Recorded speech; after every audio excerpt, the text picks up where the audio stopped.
আসসালামু আলাইকুম। শুরু করছি কৃষি সংবাদ, সঙ্গে আছি আমি সামির হোসেন। এখনকার সংবাদ আয়োজন একই সঙ্গে চ্যানেল আইয়ের ইউটিউব চ্যানেল এবং চ্যানেল আইয়ের ওটিটি প্ল্যাটফর্ম আই স্ক্রিনে লাইভ স্ট্রিম হচ্ছে। চট্টগ্রামের সন্দ্বীপের বাউরিয়া ইউনিয়নে মিষ্টি পানি সংরক্ষণ করে পতিত জমিতে সবজি আবাদ হচ্ছে। ভালো ফলনে হাসি ফুটেছে কৃষকের মুখে। বছর জুড়েই এসব জমিতে সবজি আবাদের পরিকল্পনা করছেন চাষিরা। চট্টগ্রামের সন্দ্বীপ থেকে জাহিদ হাসান শাকিলের তথ্য ও ভিডিও চিত্রে রাজীব আহমেদের রিপোর্ট। সমুদ্রবেষ্টিত এলাকা সন্দ্বীপ। একসময় লবণাক্ততার কারণে এখানে ফসল ফলত না, ধানের উৎপাদনও ছিল কম। চলতি বছর পানি সংরক্ষণ করে সবজি চাষ হয়েছে।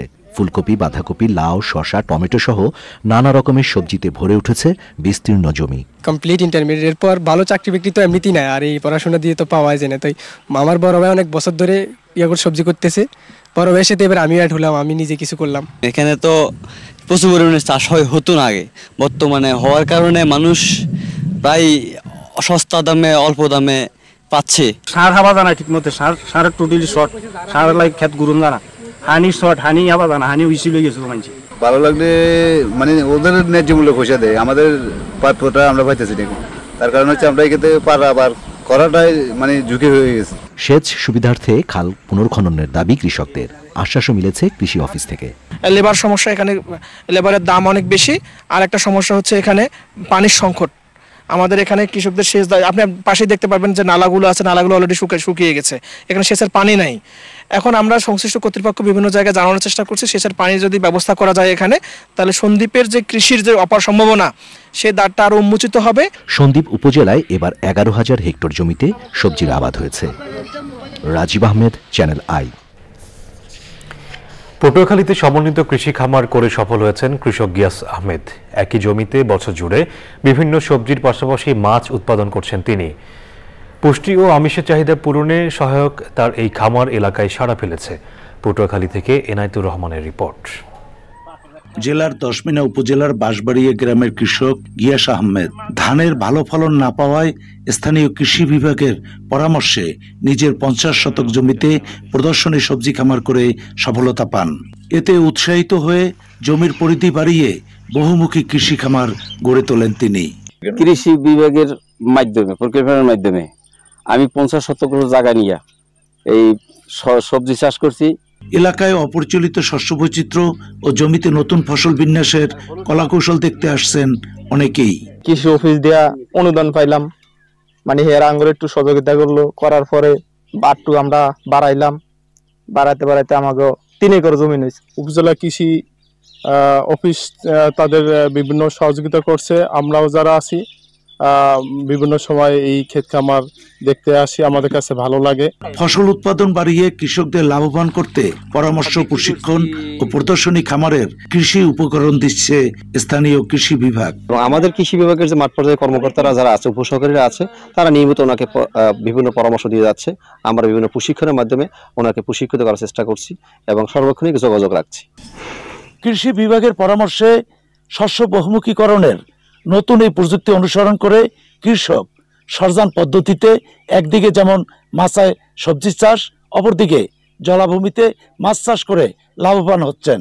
সংশ্লিষ্টরা মনে করছেন এ অঞ্চলে এ প্রযুক্তি ছড়িয়ে গেলে এলাকার কৃষক অচিরেই আরও বেশি লাভবান হতে পারবেন। পটুয়াখালীর দশমিনা থেকে এনায়েতুর রহমান, চ্যানেল আই। ভোজ্য তেলের আমদানি নির্ভরতা কমাতে যশোরে সরিষার আবাদ বাড়ছে। তবে জেলার কয়েকটি উপজেলায় জলাবদ্ধতার কারণে সরিষা আবাদ কম হয়েছে। তারপরও জেলায় রেকর্ড পরিমাণ জমিতে সরিষা আবাদ হয়। অন্যান্য ফসলের তুলনায় সরিষা আবাদ লাভজনক হওয়ায় সরিষা আবাদে বেশি ঝুঁকছে কৃষক। যশোর প্রতিনিধি আকরামুজ্জামানের রিপোর্ট। ঋতু পরিবর্তনের সঙ্গে সঙ্গে বদলে গেছে যশোরের প্রকৃতির রূপ। যেন প্রকৃতি সেজেছে হলুদ বরণ সাজে। হলুদ রঙের আভার সাথে বাতাসে মৌ মৌ গন্ধ। কৃষি বিভাগ সূত্রে জানা গেছে, চলতি মৌসুমে জেলায় 8 উপজেলায় 28,500 হেক্টর জমিতে সরিষা আবাদ করা হয়েছে। সরিষার প্রতিটি ফুলে যেন দুলছে কৃষকের রঙিন স্বপ্ন। বিঘাতে গত বছরে 1 থেকে 1.5 মণ সার লেগেছে, এবছর 20-30 কেজি সারেই হয়ে যাবে এবং ফলনটা ভালো হবে আশা করা যাচ্ছে। বিঘায় 2000 টাকার উপরে খরচ হয়, 3000 টাকা মতো খরচ হয়। এখন যে অবস্থা আছে তাতে চাষটা হয়তো বা আশা করা যায় ভালোর দিকে যাবে। ভাঙায় খায়, গরু খৈল লাগে, খৈল গরুতে খায়, গড়ে আমার এতে ওতে বছরের সে উঠে যায়। ভোজ্য তেলের আমদানি নির্ভরতা কমাতে যশোরের চাষিদের সরিষার আবাদে উৎসাহী করছে কৃষি বিভাগ।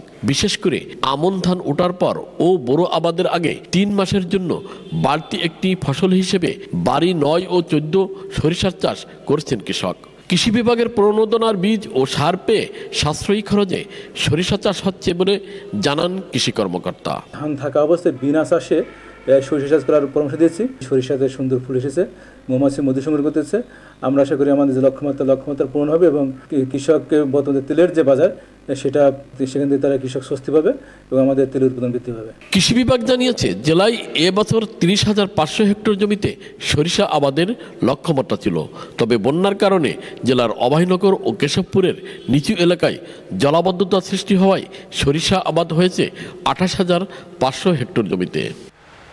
যশোর থেকে আকরামুজ্জামান, চ্যানেল আই। চুয়াডাঙ্গায় তুলা চাষ সম্প্রসারণ ও চাষিদের উদ্বুদ্ধকরণে মাঠ দিবস হয়েছে। আঞ্চলিক তুলা উন্নয়ন বোর্ডের সহযোগিতায় পৌর এলাকার বেলগাছিতে অনুষ্ঠিত মাঠ দিবসে সভাপতিত্ব করেন তুলা চাষি মঞ্জুর কাদের। প্রধান অতিথি ছিলেন প্রধান তুলা উন্নয়ন কর্মকর্তা সেন দেবাশিস। বিশেষ অতিথি ছিলেন তুলা উন্নয়ন কর্মকর্তা SM Ijazul Islam, cotton unit officer Soyen Barman ও অন্যরা। মাঠ দিবসে প্রায় 50 জন তুলা চাষি অংশগ্রহণ করেন। দর্শক, এই ছিল কৃষি সংবাদ। সাথে থাকার জন্য ধন্যবাদ সবাইকে।